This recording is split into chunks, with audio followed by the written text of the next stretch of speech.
Hello, friends. Welcome to the Reasonable Truth Podcast. This is your host, Prashanth Daniel. Before we do anything else, I want to say Happy New Year to all of you. I know for some of us, 2024 has been a wild ride.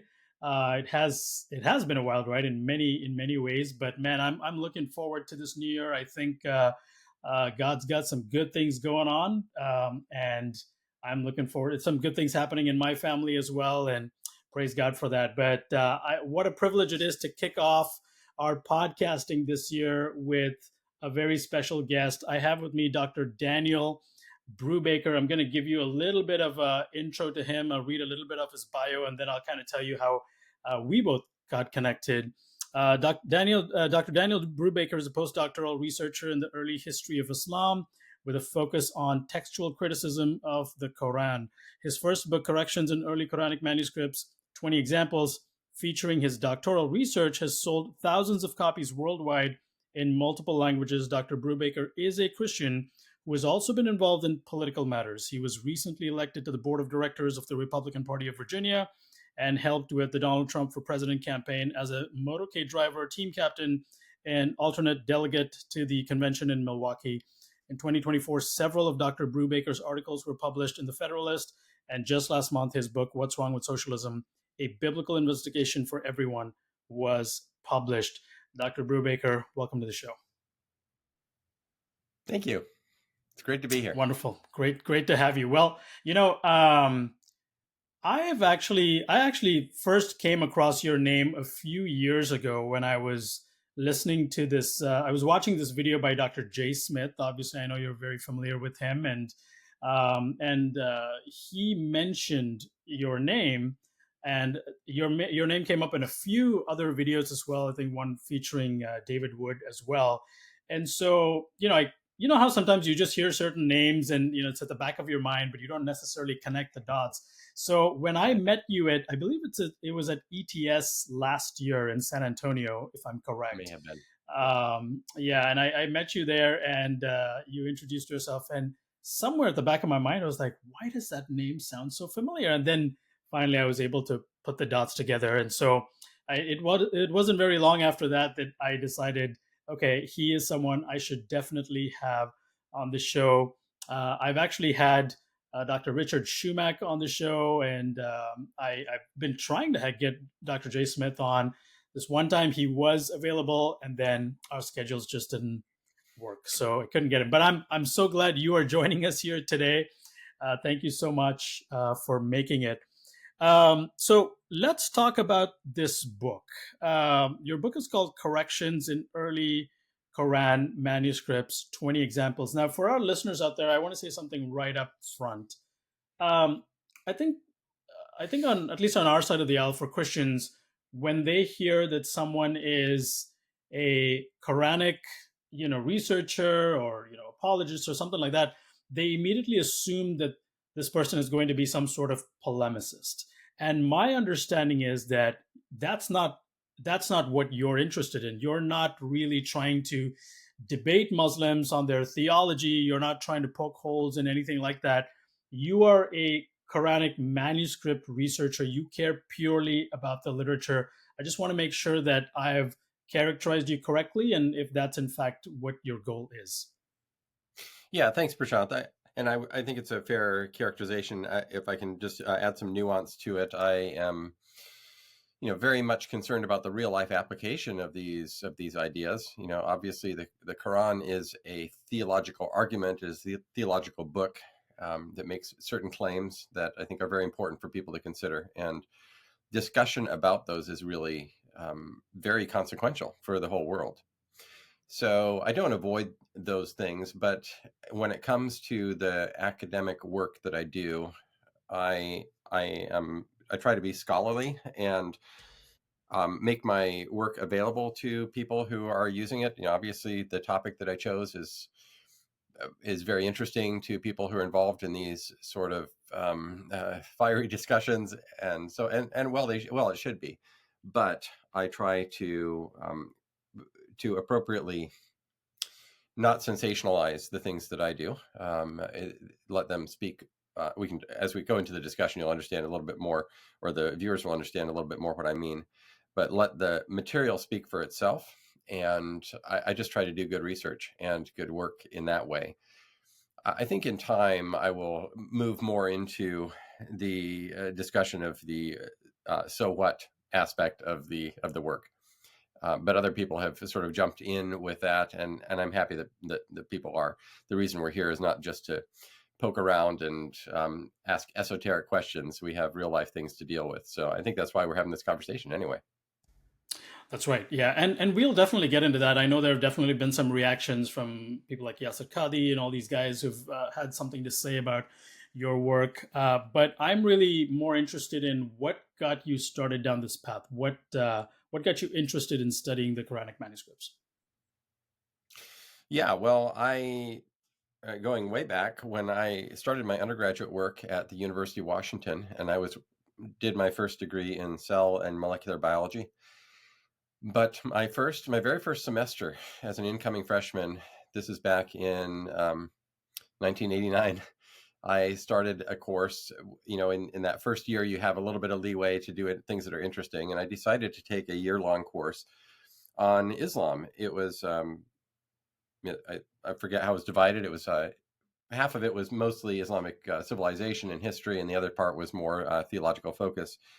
And I just, I found that interesting. And then, of course, I continued on with my work and completed my degree and went on to other things. My wife went through medical school and so forth. And somewhere along the time, we were living in Chicago when 9/11 happened.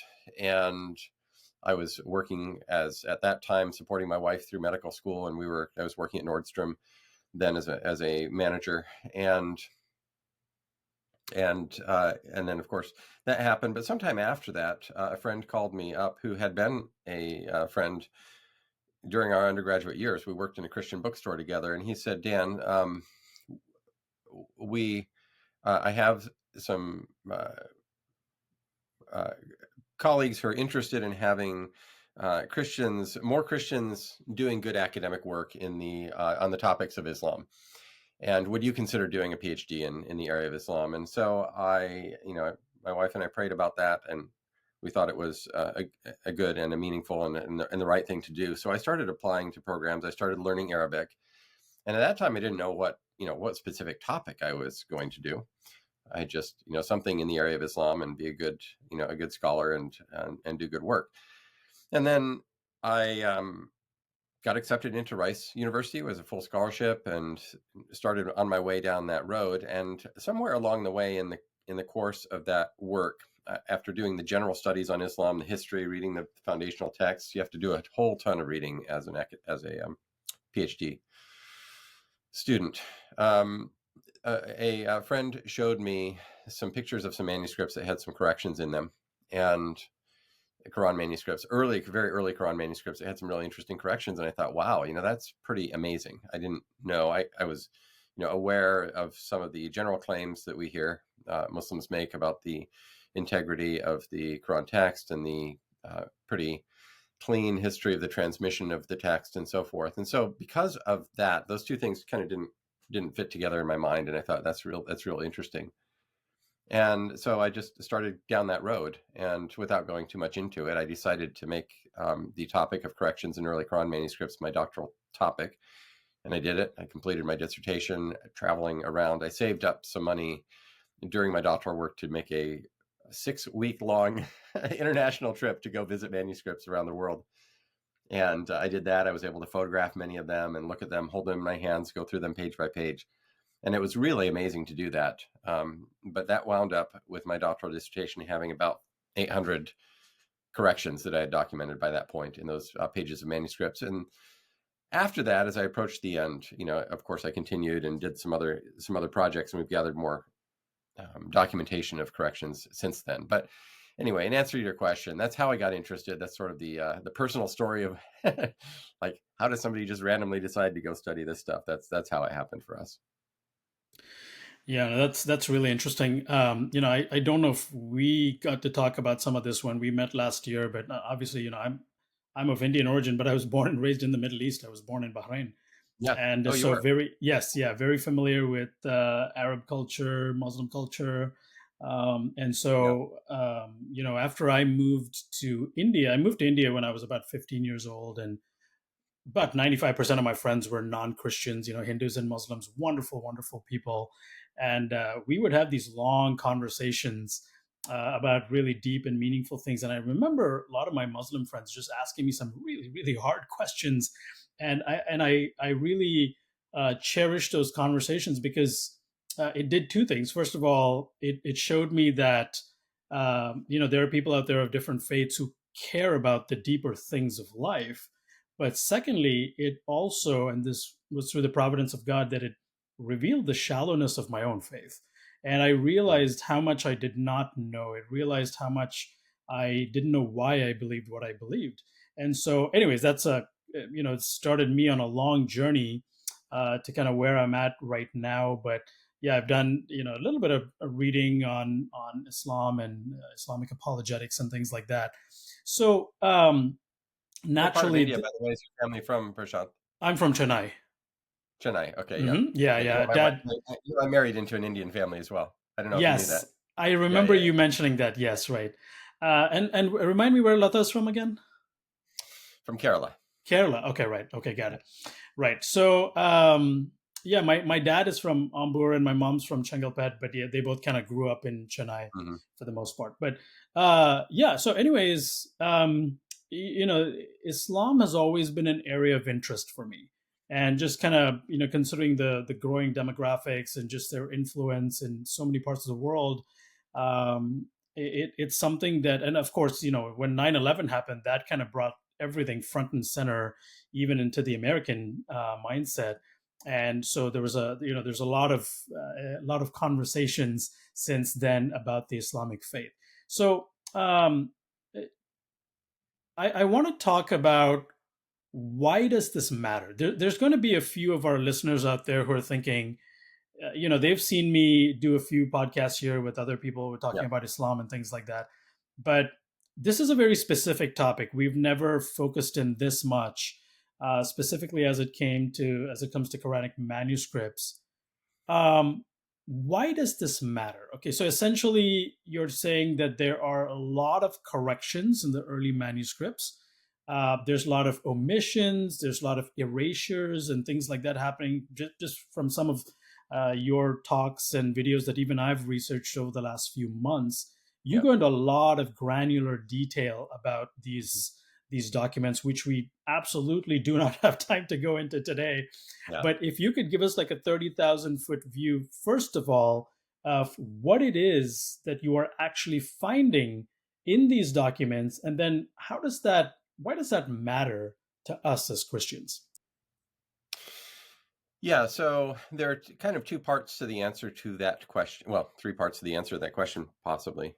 Um, the first thing that we should do is answer your question of why it matters uh, that there are corrections in the Quran manuscripts at all. And the reason that that matters is it kind of would be a non-issue if we were having this conversation 1,000 years ago, 1300 years ago, because the early Muslim community didn't really have, they were more aware. This idea that there was never a dot or a letter, variant in any of these things is a more recent, I would say, apologetic development within Islam, and it's an assertion that came to, as I perceive it at this point, that came to be made by people who just didn't know what they were talking about and thought it sounded good, and then you have this whole secondary literature built up around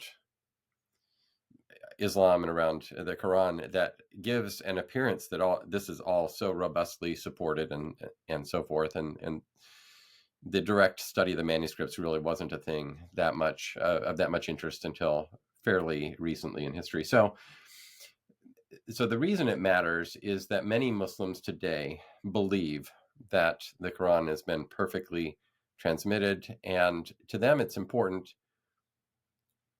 among other things, because of course Muhammad didn't really do any miracles. He came and he made some claims.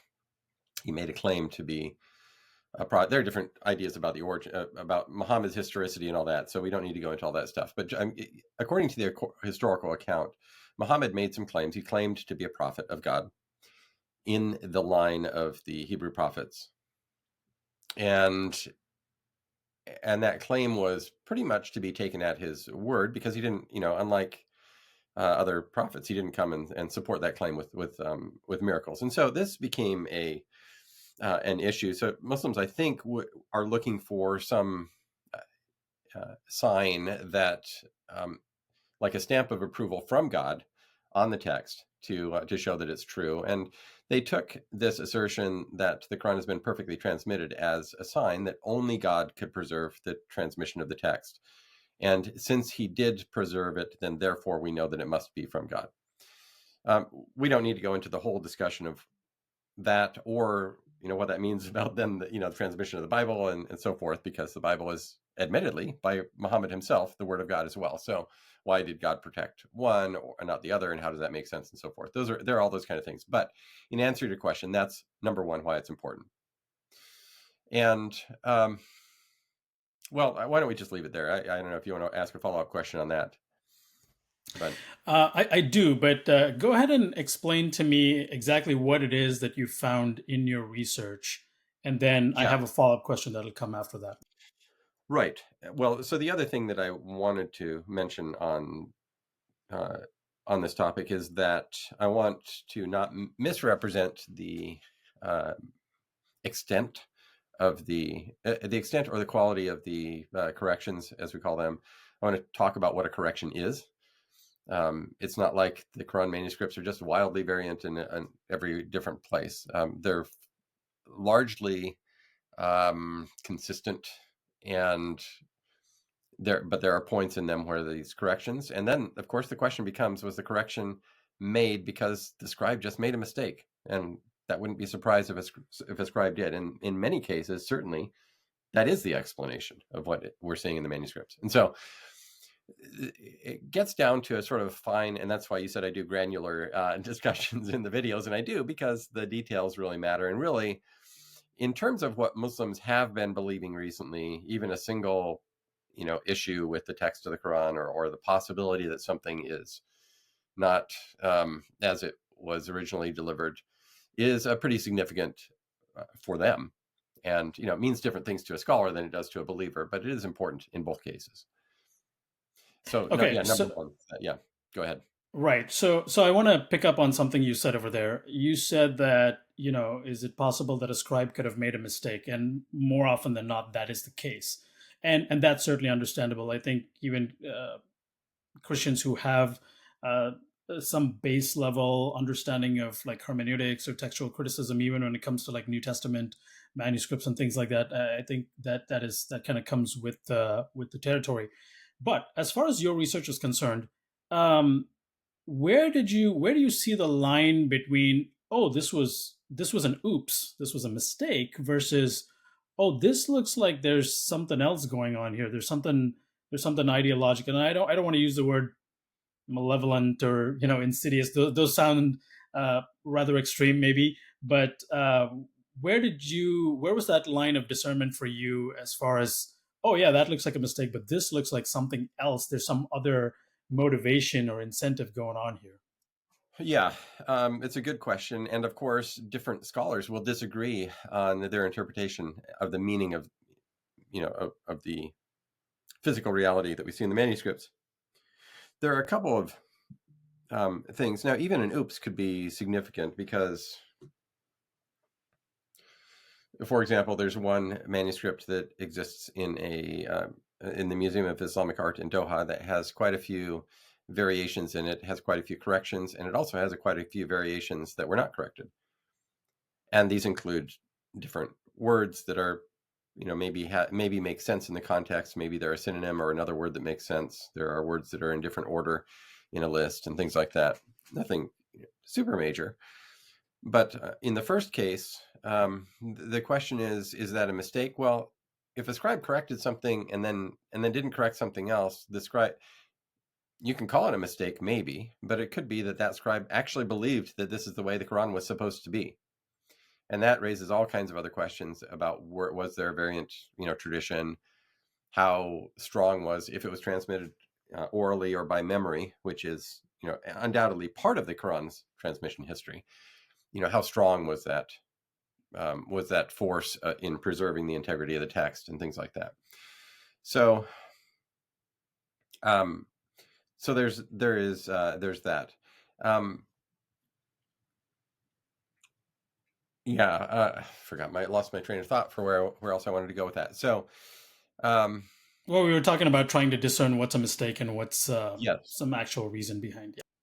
So David Powers wrote a book that's become fairly well known now, as a number of years ago, and this answers the question partly of, when it comes to a change or a variation in the text that has possible political or theological motivation. He found a place in a verse in chapter 4 of the Quran that has, without going into the technical details, he believes that, or he argues that the change affected, and it's a verse that affects the rights of adopted sons and whether there is adoption. And it basically, if you know about Islam, there's no adoption in Islam. And he argues that the fact that there's no adoption in Islam was a uh, practical necessity because Muhammad had one son, and you had to. He had an adopted son, and it was very important that the adopted son not be seen as a successor to Muhammad. And Right. so he argues that this change from what the Quran originally read to sort of strengthen that point that there's no adoption. And that would be, whatever the reason, if you're tampering with God's word or what you believe to be God's word after the fact, after the time that it's delivered, then that would be a problem, unless it's not from God, in which case it isn't really a problem at all. But if you do believe it's from God, then, that should be an issue. And so that sort of thing. Now, I have not found personally too many things. I haven't done a whole lot of analysis of the changes. My nose has been so dug in on locating and describing the changes themselves, and then of course I get distracted by some of these other political things and so forth. But that's kind of answers the question of what we're looking for in terms of meaningful corrections. There is another category of there are two other things that I'll mention. I did videos on both of these. There was a manuscript in which I found, well, one manuscript in particular, and then a couple of other manuscripts had the similar type of issue, and that was the omission of the word Allah. And those were written in after the fact. I thought that was interesting because of all the things to neglect to put in. And I mean, in reality, how important is that? It's a very common word in the Quran. But the other one is I found a word that was frequently corrected, and that word is the word rizq, which means provision, and it refers to God's provision for mankind. And I haven't done a whole lot of thinking about what that could mean. I wrote a paper on it and so forth, but I haven't done a whole lot of thinking about what, or come to any conclusions about what that could mean at this point. But those are the things that I'm looking for, are patterns where you see a similar type of correction or textual issue recurring in different manuscripts. Yeah, I remember watching this one video. I'm trying to remember if it was yours or if it was Dr. J. Smith's. I want to say it was Dr. Smith probably, but he gave this example of this one particular Arabic alphabet that kind of looks like a smiley face. It's kind of like a U. I think it's called a nun or something like that. Yeah, But yeah. there's it changes based on where you place the dot. It looks like there's like 3 spots above it that you can place a dot, or 2 or 3 spots below it that you can place a dot, and it Right. completely changes based on where you place that dot. So this can get really, really technical. And so, again, are there examples like that where you've been able to find, well, okay, that looks like a mistake, or what else is happening over there? What he's talking about there is that in the earliest manuscripts of the Quran, for the most part, they do not have the dots, what we call diacritics, the dots above and below, that distinguish one letter from another. So Arabic is this kind of flowing text, and then the dots above and below sort of disambiguate the letters. And so there is one, stroke that could be, I don't know how many letters. Let's see. It could be noon, ta, tha, ba, or ya. It could be 5 different letters, depending on what dots are above and below. Now, in the earliest manuscripts, Wow. for the most part, those dots don't exist at all. So it's just you have to sort of look at the context to read what the manuscript says. And actually, one of the first things that gets dotted in some of these manuscripts is the noon. So that disambiguates. In certain cases where it's important to know that it's a noon, they will do that in some of the early manuscripts. But it opens up different possibilities for what the text could be saying, which is also very interesting to me. But yeah, Right. so little basic Arabic lesson for everybody there.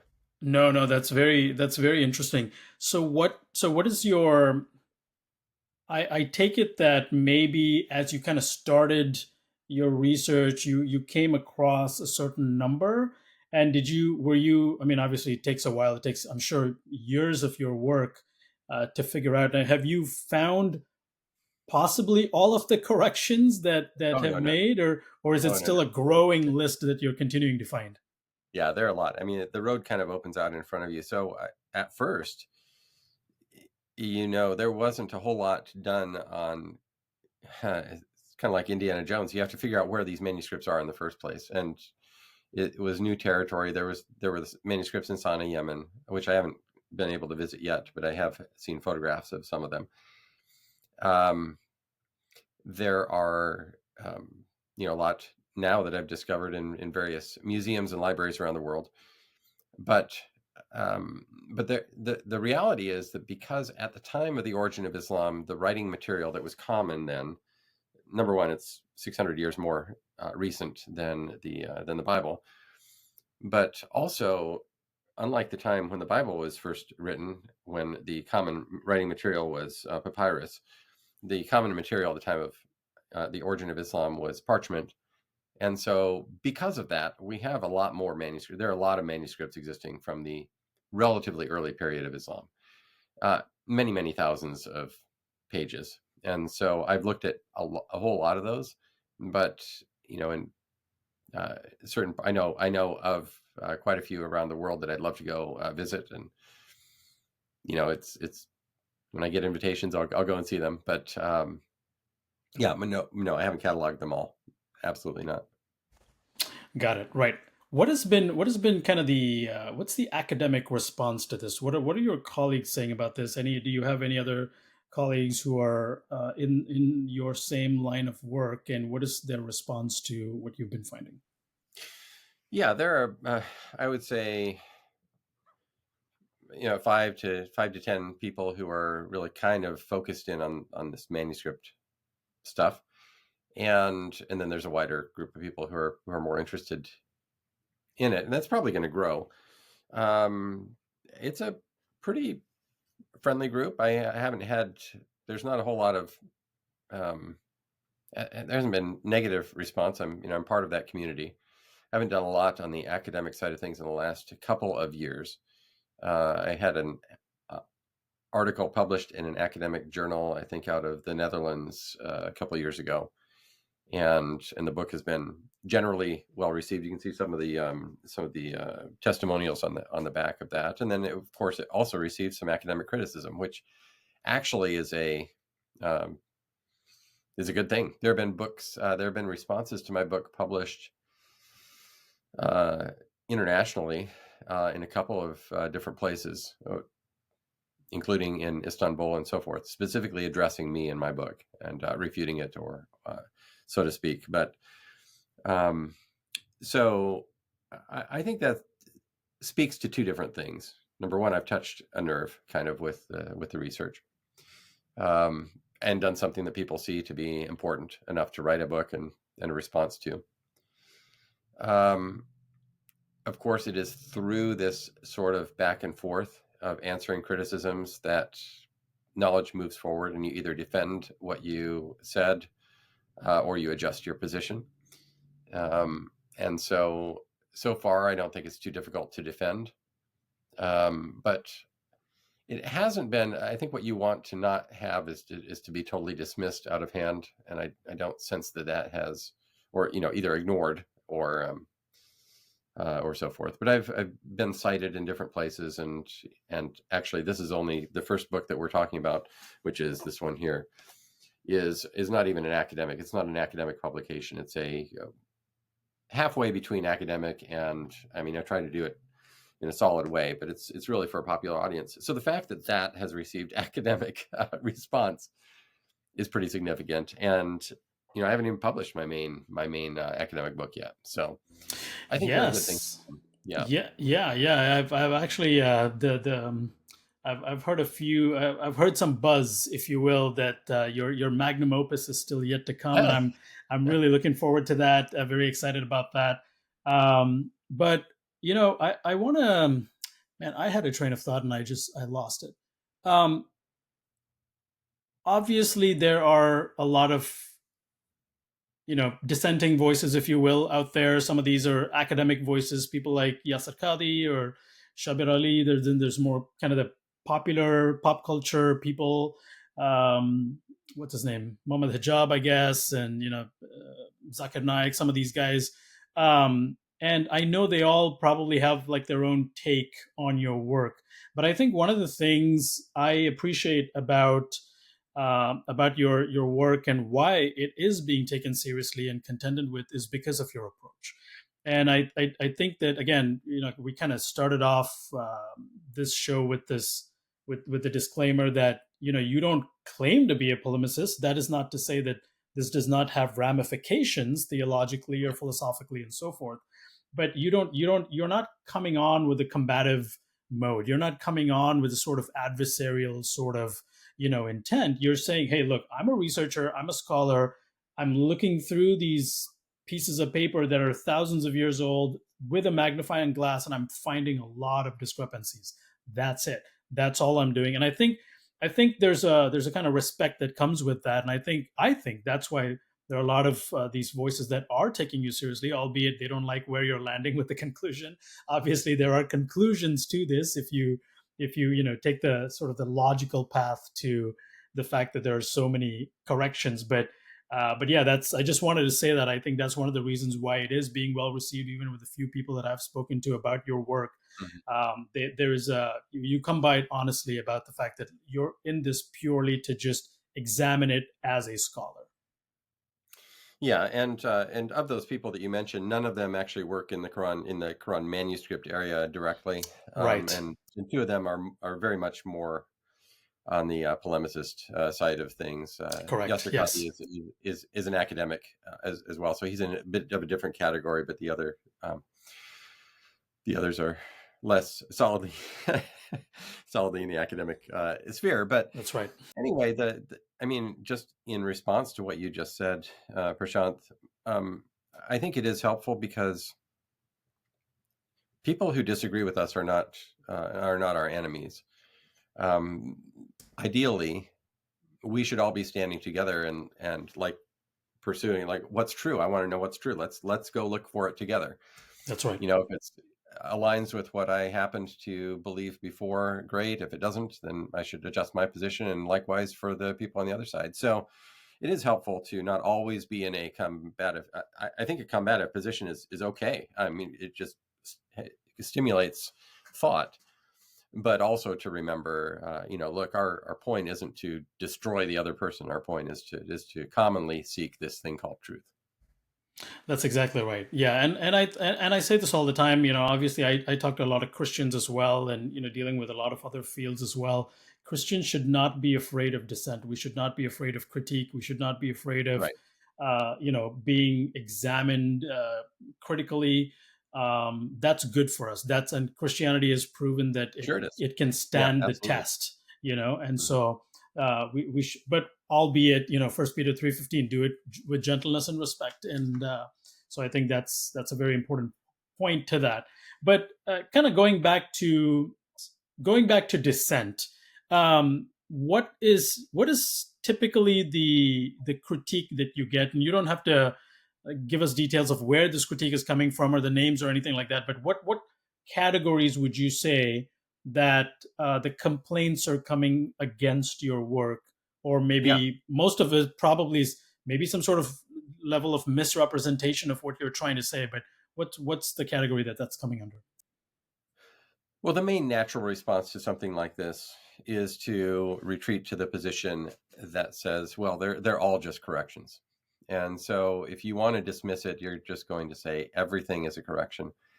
Um, and and the big response that was published in Istanbul takes the approach of looking at, and it's actually a good approach. It's what I would have done. It would be the next step for me too, is to just to cross check this with other manuscripts. But what he did, and what his team, I presume, did, is they went and they looked at other contemporary or earlier manuscripts at these passages, and they listed and they showed what the Rasam, what the bare text said at that point. And his discovery and contention is, at least from the ones that are presented, is that in almost every case, the other manuscripts align with what we would expect or with what we have today in terms of the bare text. And that's a pretty strong statement in favor that the existing text that we have is very well supported among the manuscripts. I don't think it completely dismisses the question of whether there was a variant tradition or whether there were other things going on. But as you can see, that's a pretty solid approach to the pursuit of knowledge about these things. Okay, and what is the what is kind of the cultural response been? I mean, obviously, I've seen you have your YouTube videos out there. I've watched several of Yeah, those videos. I don't know if you typically leave your YouTube comment section on or not. I should have probably scrolled down I there do. and Yeah, looked. yeah, I I try think you to. do. I think you leave it open. But Yeah, what yeah. are the responses you're getting? Are they generally favorable? Are they doubtful? What does it look like? Well, I mean, for the most part, the responses are pretty fruitful. There are very few completely dismissive or insulting, and I don't go into that territory of being. Yeah, I just don't think it's The helpful. comment section can be a dangerous place to go into. I completely understand. Yeah, Yes. yeah. No, I try to answer people with respect, and they're real questions, and so I try to answer those questions. And I mean, I have many people from all different walks of life and different countries of the world watching the videos, including many Muslims, and I get good feedback from all kinds of people and really good exchanges. I haven't put up a video in a while, so I haven't. The comment section has not been as active. Usually, when I would put one up, there's a pretty couple of weeks of heavy engagement and so forth. But yeah, so no, it's been good. Yeah. I've there's been a few times I've done some teachings on Islam, and um, a few of those occasions, I've had a few Muslim friends come up and claim that they have never heard some of these things that were mentioned. And I think that's kind of In my um, videos, or just in no, general no, in no, other just videos? in general, not your videos. Oh, yeah, I think most people have never heard any of the things that you're mentioning in your videos, yeah, but kind of the general sort of popular narrative, if you will, of Islam. A lot of people, a lot of Muslims don't know about these things, and that some of that has to do with the fact that this is a very, it's an authoritative religion. It comes, a lot yeah, of belief comes from what they're taught by their imams, what is taught in the mosque. I don't think there is a robust hermeneutical tradition or personal study like we do have here in the Christian faith. And so, what do you think what kind of effect do you think the internet has played in sort of the democratization of information and the impact that that's had on the Muslim community? I certainly know that, based on some of the things that people like David Wood have said, for example, there's scores of Muslims who are actually kind of getting disillusioned by a lot of the things that they're hearing and they're seeing. Some of your work and things like that they've never heard before. It's yeah. never even showed up on any of their radar before.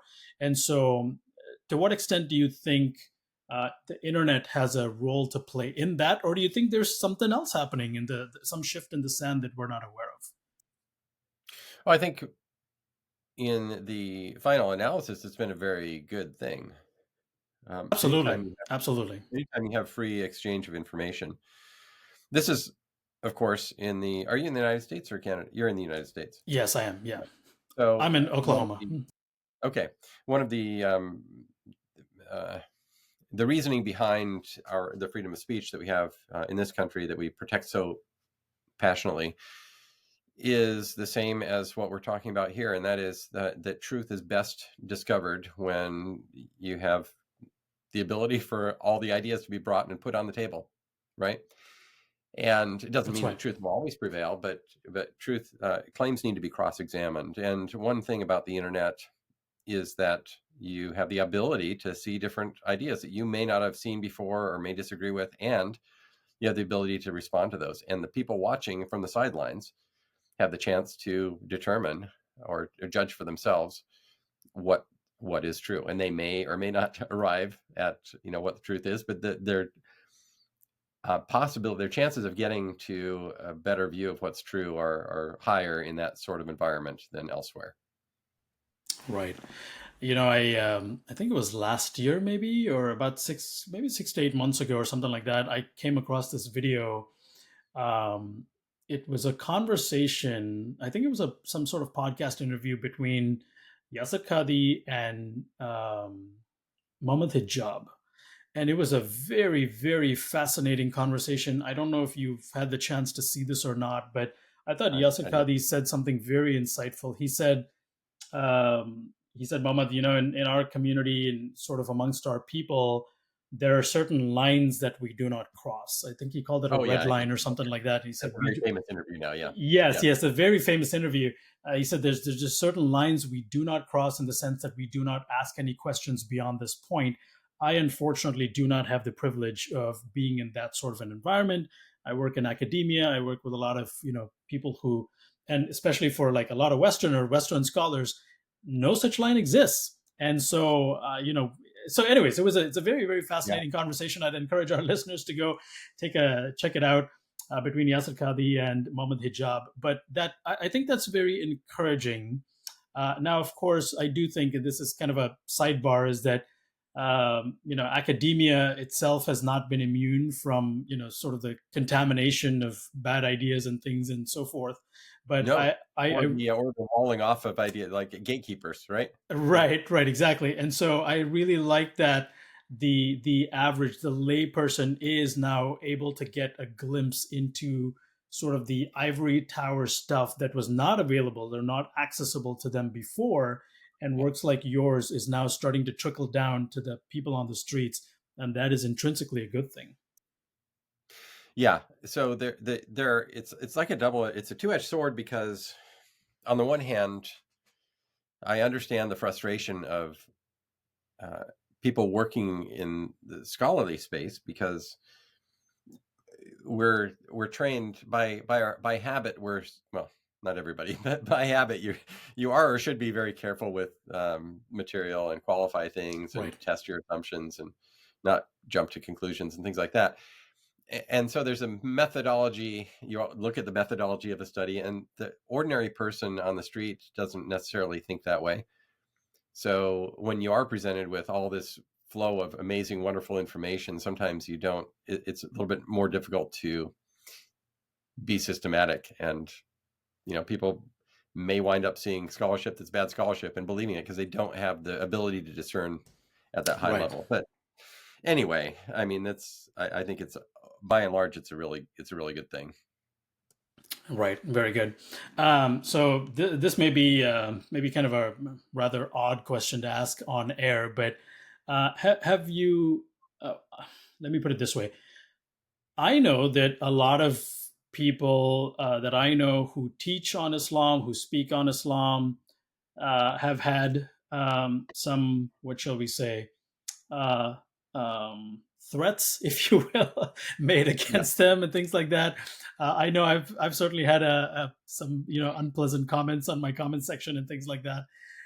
Have you faced anything like that with the work you're doing? That's interesting because that was something that was very much in the forefront of my mind when I first was getting ready to defend my doctoral dissertation. This was going to now become a public, body of material research that I had done.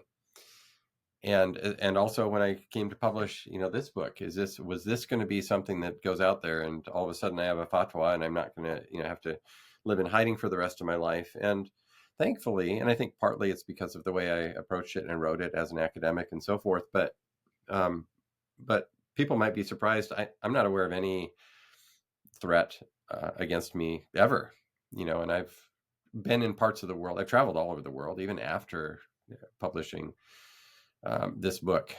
And I've been pretty well received, and I've been very well received, especially in, many of these Muslim countries. There are some places that I wouldn't probably travel because of the situation in those places. But no, in answer to your question, people have been very kind, actually, across the board, and welcoming. And it kind of, I can say it would surprise me. You just don't know. You don't know what lies around that corner. And it isn't a guarantee that it's always going to be that way, or that it will be that way for everybody who does this kind of stuff. But I'm Right. Now, thankful for have you?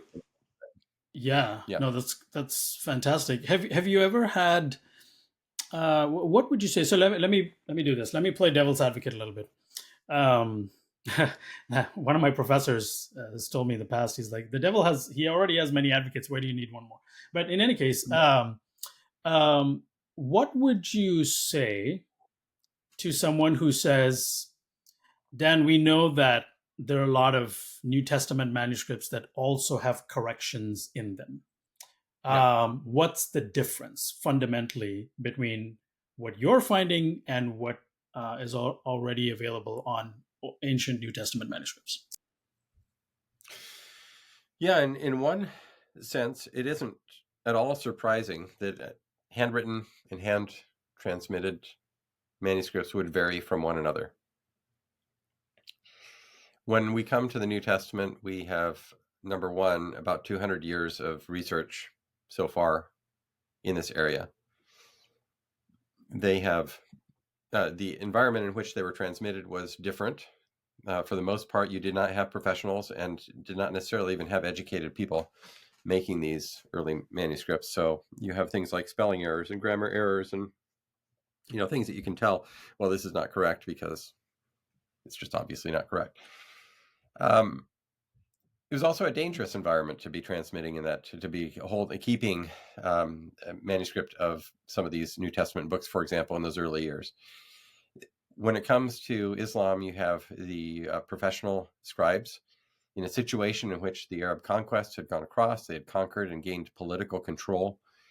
You, for the most part, had people who are not lay people making these manuscripts. You had professional groups of scribes that would go and make them for people who were able to pay the money to have them produced and things like that. So those are two kind of different environments, number one. Number two, what you see with the biblical manuscripts generally is that they become there is more variation over time, which is exactly what you would expect with something that's being transmitted, and it's the telephone game multiplied out by all these different branches in different areas. That's a very human thing. It's kind of the opposite way with Islam. What you find is what it appears to be is you have a little bit of a greater degree of variation at the first, especially in the very early days, even according to the traditional accounts. And then you have Uthman coming and making his campaign of standardization, which was basically suppression of variant manuscripts. Tell our listeners a little bit more about Uthman. Sorry, I don't mean to cut you off. I think, Yeah, but no, I think that was a very important moment in Islamic history. Tell us a little bit yeah. about that. So Uthman was the third caliph, and he died in 656 A.D. Muhammad died in 632. So this is just a couple of decades, 25 years, 24 years after Muhammad died was the point of his death. And he was the caliph, which basically the king of the Islamic world. It wasn't called the Islamic world at the time. It was the community of the believers. He was the Amir al-Mu'mineen, the head of the believers, and so forth, and the successor to Muhammad. And what had started to happen, according to the historical accounts, is that there came to be disagreement among some of the soldiers who are off fighting in the wars in the way they were reciting parts of the Quran. And it was brought to his attention that we need to have, a standard made. So he commissioned a standard to be made, and they did it. They produced one, and then they gathered and destroyed anything that was in disagreement with that standard. And so the question becomes, okay, he was what's called a companion of Muhammad. He knew Muhammad. He was still within that group of people who theoretically, who had heard the original, pronouncements and so forth. But people's memory even back then was differing on some of these things. And so the question, well, most likely, of course, you have different. It's hard when you come to an oral tradition, because you can say whatever you want about what happened in the past. All we have is the residue. All we have is the physical documentation. That's right. Yeah. So you have to remember that. But anyway, what he did is he had this campaign of suppression. It was a gathering together and burning a pile of books that disagreed with the official copy, so to speak. And so that's one of the first steps in this sort of. You have variation at the beginning, and it moves towards standard. And then what you have with the corrections that I've documented is a further, as I view it, a further bringing into line of all these manuscripts. Let's say you have something that was written in the 100 years after, in the middle 8th century or something like that, and then some scribe after the fact goes, oh, this doesn't line up with the official text. Maybe it was just a mistake. Maybe it was caught at the time of production or shortly after the time of production. In some of these cases, it looks like it was caught sometime after. In some cases, quite some time after. And so you have a drawing in line. Even as recently as the past couple of years, there have been some calls in Saudi Arabia, as I understand it, for gathering some of these very, very old manuscripts and correcting them where they are out of line, out of conformity with the official text. And so that's a different thing. That's not necessarily looking at, I don't know what you would call it, but it's, let's look at it a little bit a different way. You have an honor shame culture, which is common, of course, in India and in other parts of the world, versus what we have generally in, I think in the United States, at least up until recently, is a more culture that's more focused on truth. Doesn't matter if the truth is shameful, we want to pursue the truth for the most part.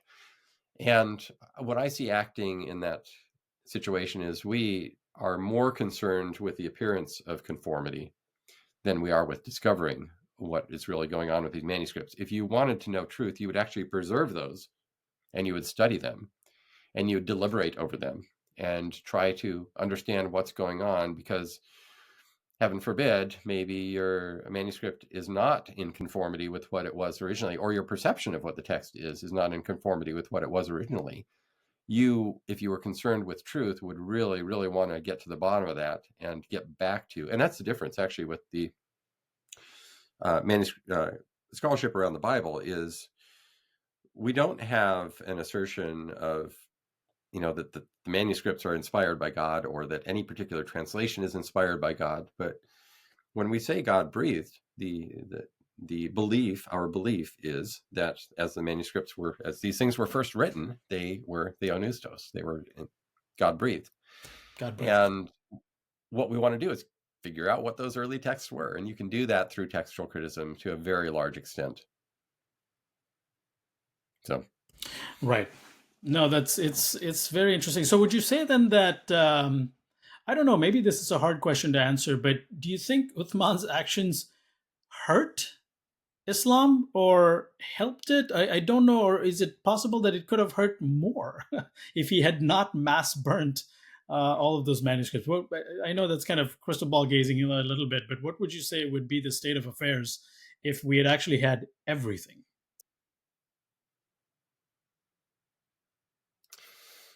I mean, that's it's hard to say. I think that Right. They were really in a bind because, of course, as you know, Muhammad seems to have begun believing that his message would align with the what the Christians and the Jews already had. It does not appear that Right. it does appear that he was in contact with Christians and Jews, but it does not, they're probably heretical sects, but it does not appear that he really knew what was in the Bible. Correct. Yeah, that's right. And so the problem that they had in those early decades following his death is they started to realize, oh no, we're like, how do we make sense of this? And Right. so would it have made a difference? I don't know. They kind of had bigger problems to deal with, but I think, yeah, I just don't know in the whole picture of things whether the conformity of those manuscripts was super important. I think it would Right. have looked a little bit less fishy. Anytime you have people sort of um, monkeying with evidence, whether it's in elections, maybe that's a good transition, but whether it's with whatever it is, and then saying, okay, no, trust us, we know what we're doing. It doesn't mean that authority is always bad. It could be. Right. Right. Uthman was a companion of Muhammad, so it could be that he got it right. Right. Right. When we come to the major Sahih Bukhari, in the major collection of traditions, it seems that he threw out about 97% of the traditions that he collected. Wow. I Well, did not know it was 97%. yeah, it was a huge number. So I think over 600,000, and it wound up being around, so it's around 6,000, maybe 97, 98%. Wow, that's wild. So it's a very strange thing, but you can say, well, we trust our authorities, but it's a pretty high level of trust that's being asked. So.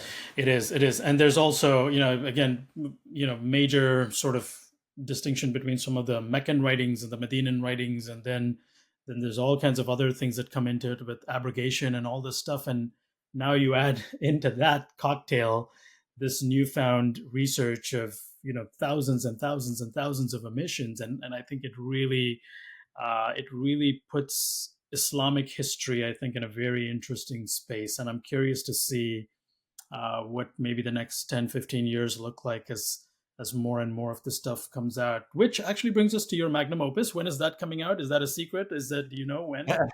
It's a big work. I have just finished this book that we'll probably talk about a little bit later. And so now I'm taking some breathing room, except although we're doing it in a translation as well this week. So that's what I've been working on this week. But the problem with the big book has always been that it's the typesetting issue. And particularly if I don't go with a traditional publisher like Oxford, which I'm considering and strongly considering. But it's getting these pictures and you have the photographs, the captions, the Arabic text along with the English text, and in some cases Hebrew and Greek and Syriac text, and there are all these pieces that have to come together. So it's a technical challenge, and I tend to try to get these things done. Anyway, the ordinary tools that I use are not adequate for that task, so I have to do it in what's it called? InDesign. It's a standard industry standard thing, but it's a more robust but tricky thing to be using. Got it. Sounds good. Well, this is very fascinating, Dan. And as we kind of have about 30 to 40 minutes left over here, I want to take a very, very sharp and wild left turn into the field of politics. You are a very active person in politics. This is one of the first things that surprised me when I actually connected with you on Facebook and kind of looked through some of your posts. And tell me, I mean, obviously our listeners have read some, and I'm going to post, for those of you listening online, I'm going to post more resources, Dr. Brubaker's website and his Amazon page for his book link, and some of his other works. I'm going to post it on the show notes for the episode in the website, and you guys can find more information about him and his work over there. But having said all that, how did you get involved in politics? What's the story there? Well, I've always kind of cared about it. I've always cared about it because I don't know. I think anyone who I read my Bible for the first time when I was about 12 years old. I became a Christian when I was 5. And I wanted to read it myself. So I started in Genesis. I went all the way through. I finished in about a little bit more than a year. And ever since then, I mean, what happens when you let God's word get into your heart is you start to view the world, including all the big issues like justice and what's right and what's wrong, and everything really through the lens of what you have understood from the Bible. And when you do that and you see what's going on in the world, it's really kind of hard not to care about the big questions that are being addressed in the political arena. Now, that having been said, of course, people disagree about politics, and people who are Christians disagree about certain things in politics. I think on some of the big issues, and which is one reason I wrote my most recent book, that a great number of Christians are wrong, largely because they haven't really read their Bibles or paid close attention to them. But that's, I think that's just one of the tasks that we have, is we have to pay attention to the details. And, Romans 12, 1 and 2 says, do not be conformed any longer to the pattern of this world, but be transformed by the renewing of your mind. And so our job is not to kind of fit the Bible around what it is that we already believe, but rather to allow ourselves to be shaped by God's word. And especially when this world is filled with people and ideas that are hostile to God, that's something that we have to pay attention to. So in answer, I always give you long answers, but No, that's fine. I care about political things. And so these things have grown out of my concern as a regular citizen. I mean, I really have better things to do than going knocking on doors for political candidates and, and writing books about elections and things like that. Is it really that important? I think it really is important. But it's not because I have a preference, because I'm naturally inclined to be a political person. It's just because I think somebody's got to do it, and I don't see everybody doing it as what needs to be done. So, Right, and I think also it is. I'm grateful that there are intelligent scholars like you who are speaking into areas like politics, especially given the culture now where everything is political. Politics is infused everything, and in a sense, it's kind of brought about a sort of intellectual fatigue, if you will, for the culture at large, but also sort of maybe apathy. And I think that's a very dangerous place to be as a nation. And I think it's very important that, especially when I'm going to say it, especially when the other side wants to infuse confusion or bad, immoral ideas and things like that. This causes a lot of problems with worldview, and I think this is one of. I mean, anytime we psychoanalyze culture, it is the waters are too deep, and there's just a lot of things and a lot of areas we can go into. But I just want to stay close to politics. We'll get to the we'll get to the person at the center of all of this eventually. But I want to. What's your general take on what just transpired a little over a month ago? I mean, that was with the election. Yes, with the election, that was an emphatic, if you will, emphatic repudiation of some of the things I just mentioned: bad ideas, ideology, wokeism, just sort of bad worldview. And I was reaching a point where I was starting to feel very disillusioned and very sort of discouraged, because I felt like there was a institutional mistrust was growing by the month, and we didn't know if our systems would hold, given the sort of abuses that were being burdened on it. And then to see this red tsunami, if you will, and all the swing states shifting, all the the 5 boroughs in New York shifting, all these things, to me told me that it gave me a lot of confidence. I sighed a breath of relief, because it still gave me confidence that there is a moral center. There is America still as a nation still we're still breathing in the fumes of our Judeo-Christian heritage, if you will, and it's still in our lungs, it's still in our system, and all of those Yeah. things held fast. But again, what is your take on what just happened? Well, I agree with you. I think that we should all be very thankful because we came very close, by all accounts, to to the end of our nation. A few And millimeters.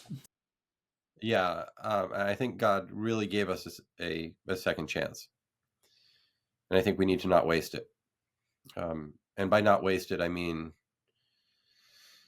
we need to, I mean a lot of things, but we need to give serious attention to the integrity structures around that protect our ability to um, see that our will is carried out in terms of elections and other things, um, and also the moral to we've drifted from God in many ways in our culture, Yes, we have. and so all these things kind of play together.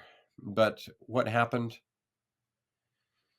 I Our system is built to allow the much like a human body.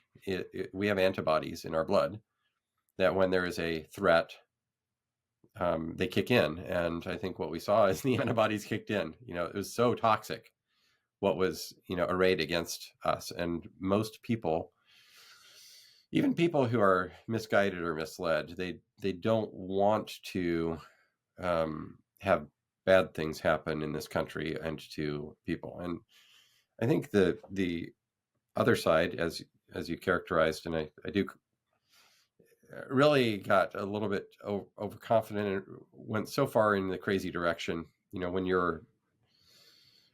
you're surgically altering children, minor children, permanently, um, when you're putting all these things that we've seen happening. I've been involved with the school boards here in Loudoun County, and you think, okay, no sane person could support this, but many sane people do. So what happened is we saw a pushback by the people, and I think it might have been even larger than what we saw. You've frozen up. Can you still hear me? Yes, I can still hear you.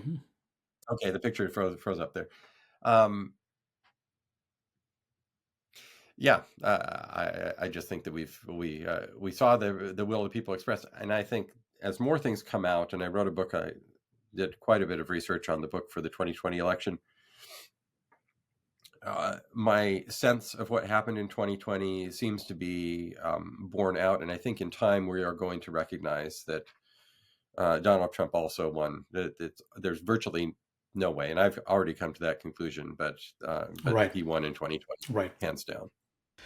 right. No, I think 2020. I mean, COVID definitely was a black swan event, but I think it provided all the ingredients necessary for So the jiggering yeah, of the system and pulling the wool over people's eyes. But Dan, I want to get kind of to the I want to go a little deeper into the pathology, if you will, um, of the Democratic Party. I've done a lot of reading on totalitarianism. Hannah yeah. Arendt has an incredible work on this, on totalitarianism. Yeah. Thomas Sowell, Victor Davis Hanson, all these some very intelligent voices out there who have a lot to say on these things. But And coming from different directions, by the way, Hannah Arendt has very little in common with Thomas Sowell or with with exactly, Victor that's Davis exactly Hanson. right. That's exactly right. Yeah. And so there is no, and I.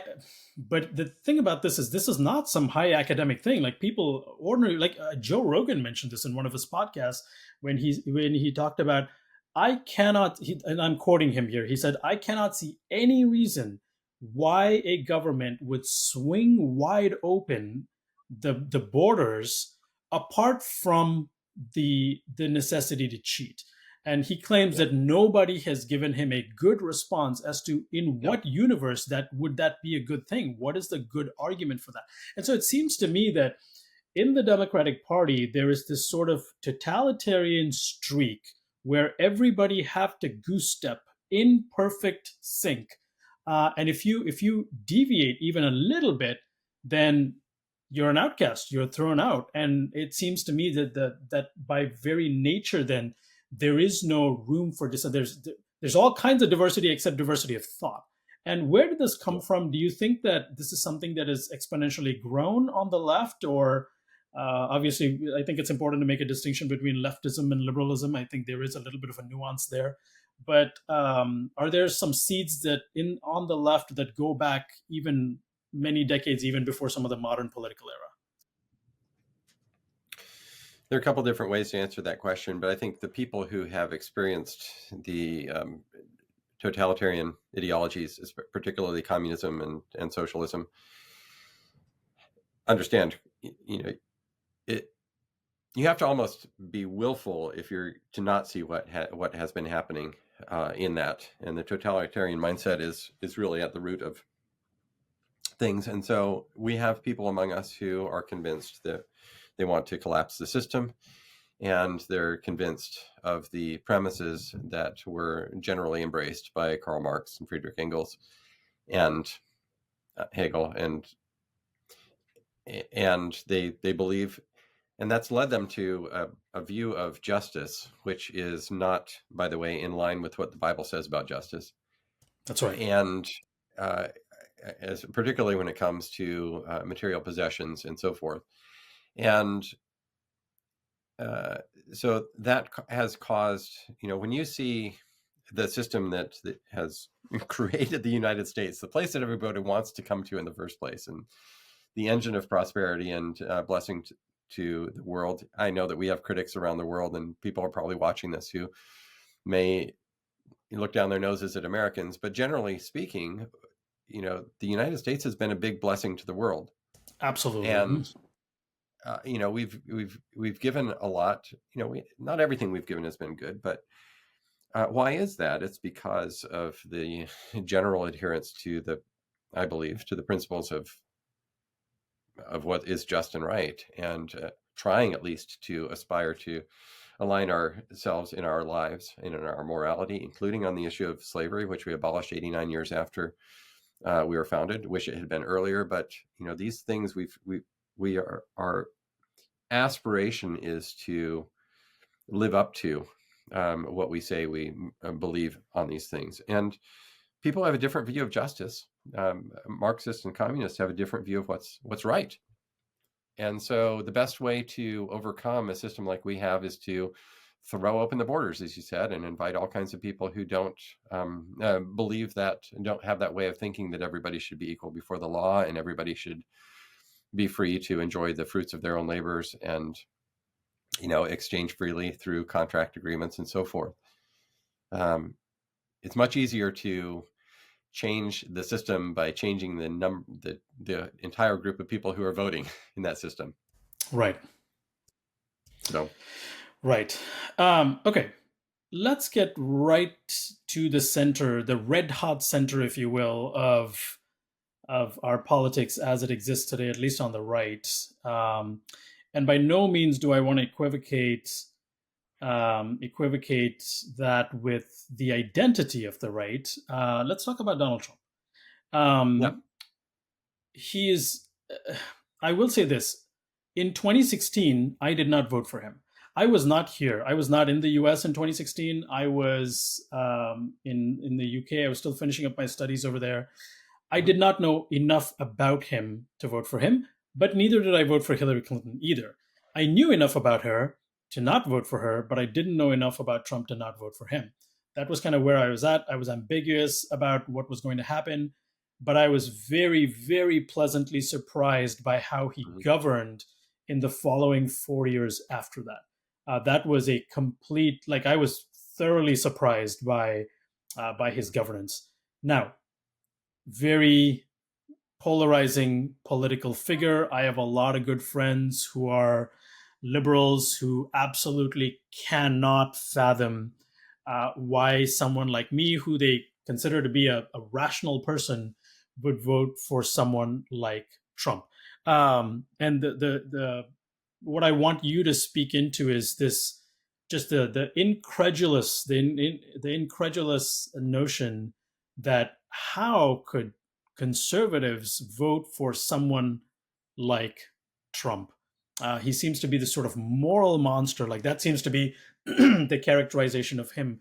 What is your case, if you will? I mean, I know Victor Davis Hanson has actually written a whole book called "The Case for Trump." I haven't read that; it is on my ever-growing Amazon wish list. But what is your take on a personality like Trump? So, um, uh, similar to you, I was concerned in 2016. I voted for him in 2016. I was originally supporting Ted Cruz, but I voted for him in 2016. And I was very pleasantly surprised fairly quickly because he started delivering. My major concern was that I liked what he was promising to do. I wasn't sure if he was going to, Follow up on you know, it, he right? was spent a good amount of his life being a Democrat, like Ronald Reagan did. And Exactly. I wasn't sure if he did. Now, the measure of a politician is the true thing that you're hiring the person to do is to do a job, especially at that level. And when it came to the things that he started to accomplish, there was no question. Very quickly, there was no question whatsoever. I like him more. The more I get to know him, the more I like him. And this other stuff is window dressing. It's become really just an excuse to Right. dismiss him. And the people who don't like him, who say they don't like it's interesting because they object to him on moral grounds or whatever, but they're the same people who are endorsing, putting boys in girls' bathrooms and, Exactly. transitioning kids and, all these different things. And how does that even line up? Right. So part of it is just, yeah. But and by the way, here's another book to put on your list. I mean, you may have it already, but this is the one I wrote on the 2020 election. Right. Right. And in the process, there are a couple places in this book where I list out some of the things that happened. And my pleasant surprise came, if you look at his first term accomplishments, and these were outlined by, I think I compiled this list, but a large part of this list was Sebastian Gorka, and I got it from a couple of different places, but I can just read you parts of it. First of all, he moved the embassy to Jerusalem. Right. From Just Tel the law that Aviv. it had to Right. be done from Tel Aviv to Jerusalem, which is Israel's capital. Everybody thought a war was going to break out. It went the other direction, of course, as we who were rational thinkers understood would go. He implemented a temporary ban on travel to the U.S. from countries with high levels of terrorist activity. The critics called this a Muslim ban. It was never a Muslim ban. It was, we need to know who's coming into the country. He presided over general victory over ISIS. In the terms of the economy, the number of blue-collar jobs grew at the fastest rate in over 3 decades. Hispanic American employment fell to its lowest, unemployment fell to its lowest rate in U.S. history. African American and Asian American unemployment reached an all-time record lows. Women's unemployment, just right on down the line, the economic situation was amazing. He implemented passed right to try legislation to give critically ill patients the access to more life-saving cures. We've just been through a whole campaign, so we've heard many of these different things. But this is a very small print book, but Right. this is a very extensive list that I have in here. And in broader, high-level answer to your question, the more I've looked at this, the more I think that in time he's going to be considered. I currently consider him one of the 4 best presidents we've had as a nation. Right. And it was always they come at us. It's interesting because when people want to discredit you, they often use ad hominem attacks if they don't have anything substantive to go at. And he's like the supreme example of that. And I've been attacked with ad hominem attacks, but it flows off your back. Right. And thankfully he's got a really thick skin. It's amazing. How can a person really have that thick a skin? But Dan, anyway, one of the things I try to tell my friends who really, get rubbed the wrong way with any conversation that comes up regarding him is that this is reductionism. I am reducing it down to its most simplest sort of explanation, but this is how I see it.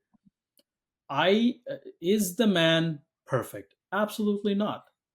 There seems to be this idea that conservatives are blind to his flaws or his deficiencies or insufficiencies. We are not. We are completely aware that just like everyone else, Donald Trump has his flaws. Nobody's denying that.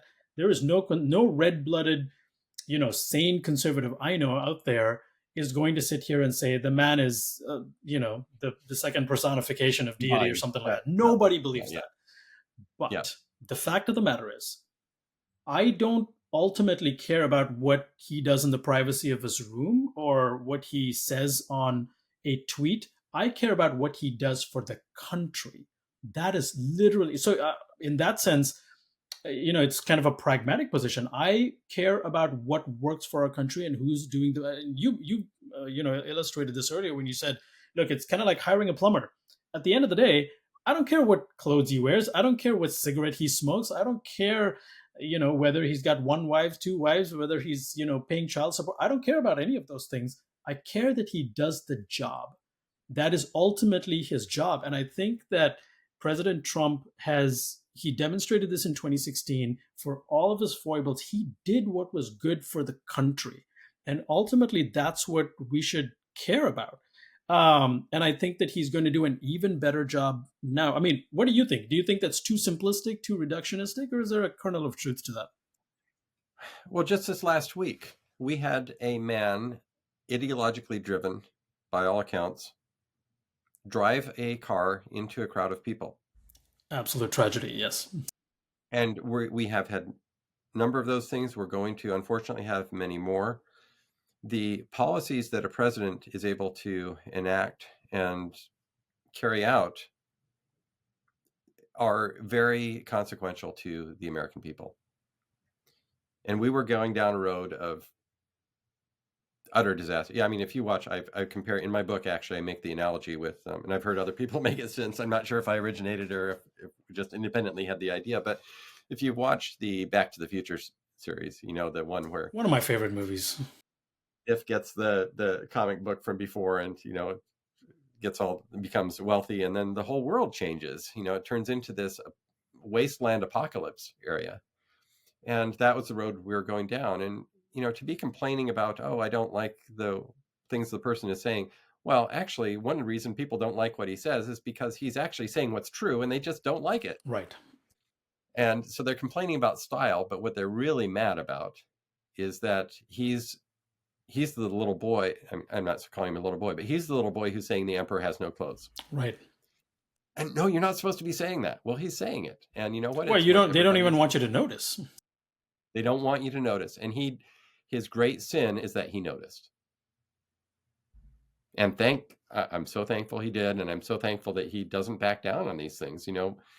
We need that, at different times in our nation's history, we need different things. And I believe that he's what we need right now. Dan, one of the things I've noticed as someone who is from another culture, now obviously I'm originally Indian, but I was born and raised in the Middle East. But I've traveled to many different countries, as have you. And I wonder if there is a sort of naivete in our culture. And we have this sort of naive view of the world, especially I think the left, I think has this sort of kumbaya view where if everybody, all we have to do is, shake hands and get along and be diplomatic and be kind. Be kind, by the way, is like one of the worst creeds I've heard in a long time. It's such a, anyways, that's a different rabbit hole, but it's nice so simplistic. Yeah. Temper it with reality, right? Yeah. Yes. The Ellen DeGeneres solution to everything is be kind. But the fact of the matter is that in my understanding of the Democratic Party and the leftist worldview in general, there doesn't seem to be any room for even the most minimal examination of human nature. And when we look at what the founders did, this is the beauty of the American idea, is that everything, every check and balance, every system, every institution was set up keeping in mind human nature at its core. And I think this is what has worked well for us. And I think Trump on an instinctive level understands this. And this is why I love his America First creed. And everything is based on, look, I'm going to take care of my kids first. I love your kids, but I love my kids more. We should care about America more than we care about the rest of the world. By the way, if you touch my kid, I'm going to smack you in the head. That is his foreign policy, if you will. And Yeah. there should be nothing that should not be a debatable issue, because is this kind of the Reagan doctrine, I believe, right? Is the iron hand and the with the velvet glove, I believe, Mhm. is this is how the personification of foreign policy should be, is yeah, we're happy to get along, but we're going to look at our interests first, and don't mess with us, because then it's not going to go well for you, right? And I think Trump understands this on an instinctive level, and the left doesn't. And I think this is why he's been so good for the country. Would you say that's a fair assessment? Yeah, that's right. There's a saying, "Good fences make good neighbors." There are Absolutely. different things that we have in our culture that person, but when a man and woman take care of your when you take care of your own family, you're actually doing a good thing for the world. Absolutely. And you can love people by the false assumption on the left is that loving people requires you to Agree with uh, everything you they do. know, things and to give in to everybody else's vision of what the world ought to be, and that is a disastrous way to approach the world because not everybody has a better or equal vision of what's right in the world. And when you understand what's right, within reason, you need to be self-reflective, but you need to stand beside that. I saw a presentation at the Baker Institute of Public Policy when I was at Rice, and I forget who did it and I forget the details, but this man went through the presidential administrations going back, I think, 100 years or so, and he found that when there were presidents that were weak in their foreign policy, particularly with respect to the Middle East, the weak presidents tended to preside over disaster, war breaking out and all kinds of other disasters. Their intentions were good, well, supposedly, or at least on the face, but the result was terrible, Right. and that's what we see happening. Right. No, he's I have been very um this election cycle has been very remarkable. Going back about a year, 2 years or so, Dan, President Trump is sort of a Nietzschean figure in the sense that anything that didn't kill him or hurt him just made him stronger. And we literally Yeah. saw everything done again. I have never seen any political candidate persecuted to the level that this Oh yeah. man has been persecuted. The lawfare, the FBI raids, the criminal cases, the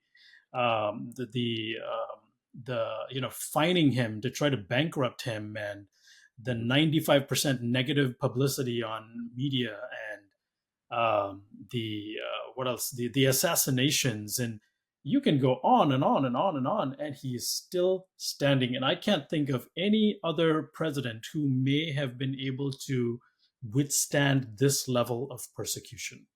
And it Yeah. seems to me that there's something unique about President Trump, that he just has such a thick skin that none of this got to him. And then, of course, the election, the red wave, was just it warmed my heart. And of course, as Christians, how easy is it? How difficult is it to not see or to see that that bullet just missing his ear by just a Oh few yeah. millimeters? How is that not divine providence? But as we kind of wrap things up over here, I want to ask you this: what do you think? What do you think the future of the Republican Party looks like? What do you think the future of conservatism looks like? Obviously, President Trump is not going to be around forever. I'm looking forward to the next 4 years. Even with the election, we saw entire global markets shift in response to him winning the election, and he's not even in office yet. And everything's already kind of shifting very positively. But what does conservatism look like? I think Trump has sort of dominated um, republicanism, conservatism, if you will, over the last 8 years, 10 years or so. What do you see for the future of the Republican Party as someone who is actively involved in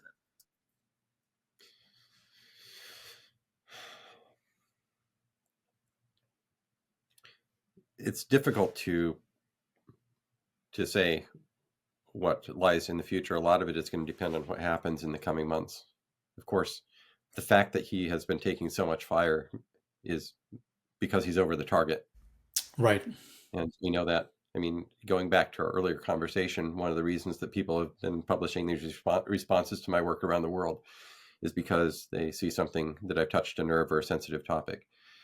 In the same way, he has done that, and he's right now, whether we act and are able to correct some of the systemic problems in our country, is going to be part of the picture. Whether we have a revival in this land of people in a couple of different ways. A Christian revival is super important, and I deal with that in this book. I really do focus on some of those topics.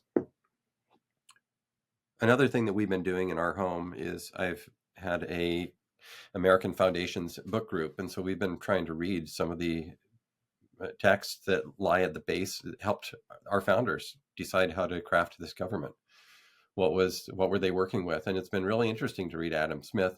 This month we're reading Alexis de Tocqueville and others like that. We read the Federalist Papers. It's been very helpful, and many people have not actually engaged with those ideas. So if we are on the verge, I think, of a rebirth, of a rediscovery, people falling in love with their country, with America again. And by falling in love with America, I don't mean that you hate everybody else. It's just you understand your reason for existing. What is it that is good about the United States of America for everyone? And so if we can do that, it's going to be a very good thing for the country and for the world.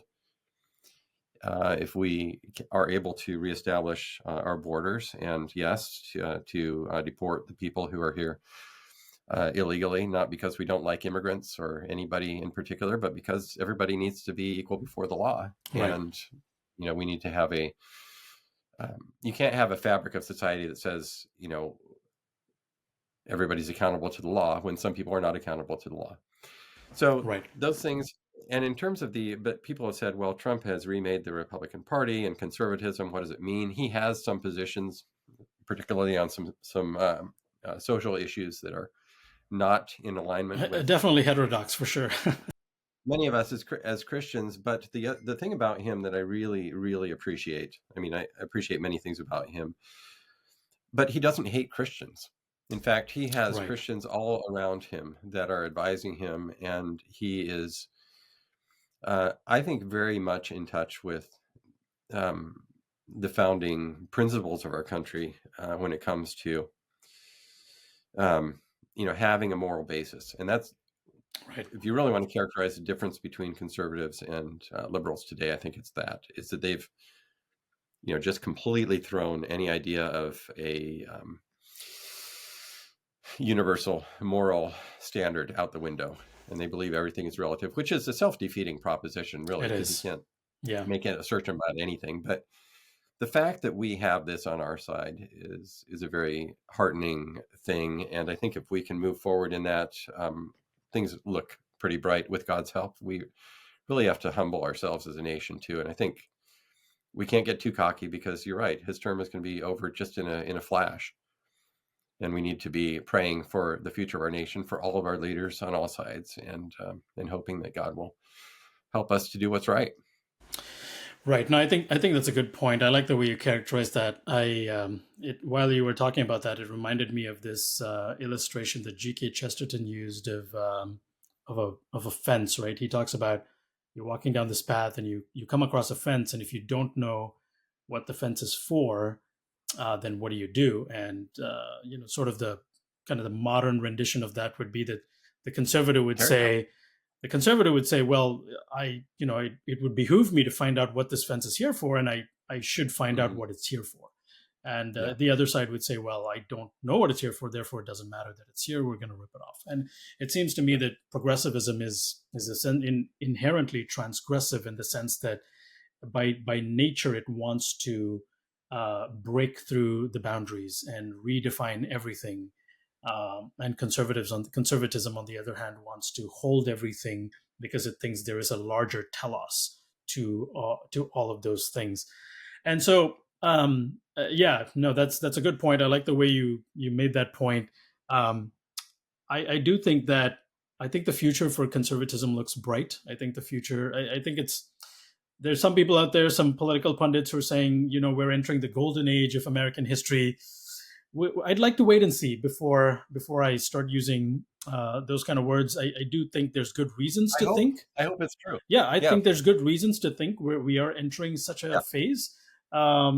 But It was so bad for a couple of years. We could be swinging the pendulum way back over this way for a while now. it absolutely could be. It absolutely could be. So I'm really looking forward to seeing what the next few years are like. I think we have a good bench.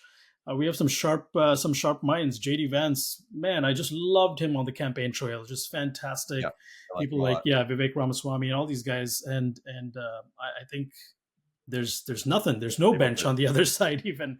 So I'm really hoping that my prayer is that there is a sort of political reformation, if you will, kind of going back to the basics of constitutionality and things like that, and really kind of protecting our basic rights. And of course, in the middle of all of this, we cannot turn our back on God. And my prayer is that President Trump will do what's right, keeping in mind all of these things. Taking all the good advice from godly people around him, and Yeah. the rest is up to the Lord. And one thing just to conclude, I've been around, I've seen all the rhetoric, but then I've also been around the people who are around him, and I've been around him. I've been driving, as you mentioned, in his motorcade and so forth, as well as JD Vance's motorcade. My impression as I have gotten closer to these folks, and in particular to Trump, is that he and his family are actually really nice, super nice people who care a lot about people. And it might be surprising to people to hear that, but a lot of the picture that you see is just that. I think it's a manufactured image. So that's my impression at this point in time, and I'm very happy for that. Wonderful. Dr. Brubaker, thank you so much for joining us on this, and absolutely enjoyed this conversation. I feel like, man, we could have. Can I mention one more thing? Yeah, go ahead. Oh, because we didn't talk about it much, but this is the book that I just published, and just to let people know. Okay. Is it okay? Yeah, absolutely, absolutely. Yeah, I'm going to put in. I was actually planning to put a link in for that book in the description section of our notes as well. Yeah, absolutely. Yeah, so I went and I started out, it addresses the issue of socialism, but it's really a very, well, anyway, it's a biblical inquiry that is like nothing else that I know out there. And I spent several years writing it, but especially this past year, and I'm actually very happy with how it came out. So I do encourage people to take a look at that. But Yeah, absolutely. Yeah. And again, for those of you who are listening online, I know you guys can't see it. Dr. Brubaker showed the book on video, but I'm going to put in a link to his book in the show notes. So definitely go get your hands on it, and you will be blessed by it. Dr. Brubaker, thank you so much for joining us on the podcast. It was a pleasure having you. We're going to have you back some other time later. I know you're a busy man, but seems like your manuscript research work and politics, both very interesting topics, and we could easily go several hours for it. But thank you. I appreciate you taking the time to join us. thank you very much. It's great. And thanks for everybody for listening. Wonderful, guys. All right. Thank you so much for listening to this episode of the Reasonable Truth Podcast. If you liked it, share, subscribe, whatever, and we'll see you on our next one. Okay. All right. Bye-bye.